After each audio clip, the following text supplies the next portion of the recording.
that once supported the United States are now anti-U.S. because of our drone buzzing around and then attacking, not once, usually twice. We are breeding enemies.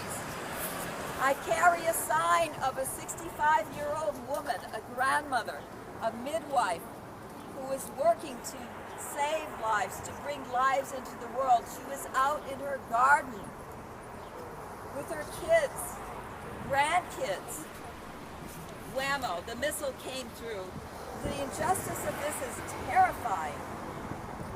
A year ago, just days after James Clapper, the Director of National Intelligence, declared that, quote, the executive branch is currently exploring ways in which it can provide the American people with more information about the U.S.'s use of force outside areas of active hostility, end quote.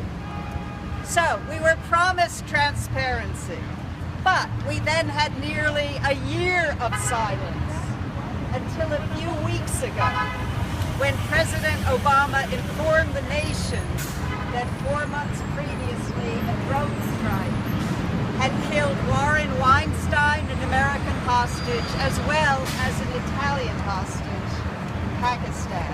And I guess the president now considers that he has delivered on his promise for more transparency in how killer drones do their work. So, we've had a year of silence, but 2 years ago, Obama had assured the nation that, quote, before any strike is taken, there must be near certainty that no civilians will be killed or injured, end quote. The killing of the hostages has forced even the devotees of drone warfare to admit that, quote, near certainty is a flawed concept. But where is the outrage? 2 years ago, Senator Rand Paul staged a 14 or 15-hour filibuster against the use of drones to kill Americans without any kind of due process. Counting Mr. Weinstein, we now know of no fewer than 8 Americans who have been obliterated through drone strikes. But now that Rand Paul is running for president, he is no longer troubled. In fact, he defended Obama after the president apologized for the deaths of the hostages and said, quote, I do think there's a valuable use for drones, end quote. Indeed, in Congress, Obama's apology has brought the parties together across the usually rancorous political divide.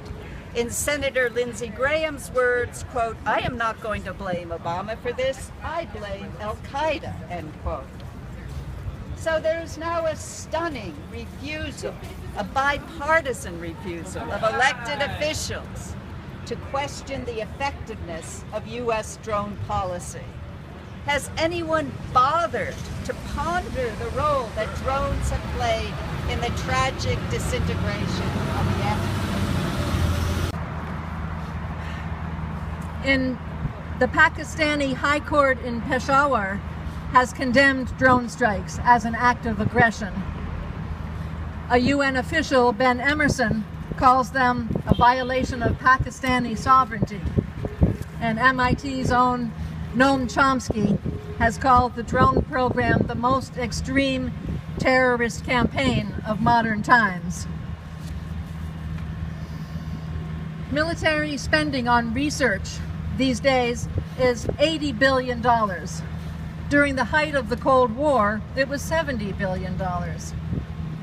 3,000 of that, $3 billion of that goes to fund research at universities in science and engineering, and MIT and Harvard are among the major recipients of that money.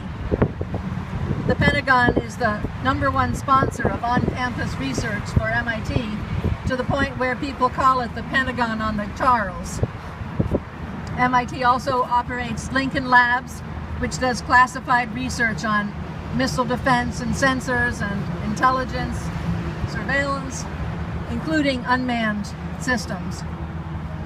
And then there's the Computer Science and Artificial Intelligence Lab, which is the heart of MIT's research on robotics. And there's the Aerospace Controls Lab, which works on autonomous systems, as well as the Lab for Information and Decision Systems. Other universities that work on robotics and drones are Carnegie Mellon, Worcester Polytech, and Northeastern. There's been a lot of activism against drones. Most of the drone centers, which are usually operated from Air Force bases, have had protests. At Creech Air Force Base in Nevada, 34 people were arrested in March. That's where most of the drone operators come from, operate. And the Vets for Peace, as part of that protest in March, made a plea to the drone operators to stop flying the drones. And also No Drones, KNOW drones. The group has put ads on TV around various Air Force drone bases asking the drone operators to stop.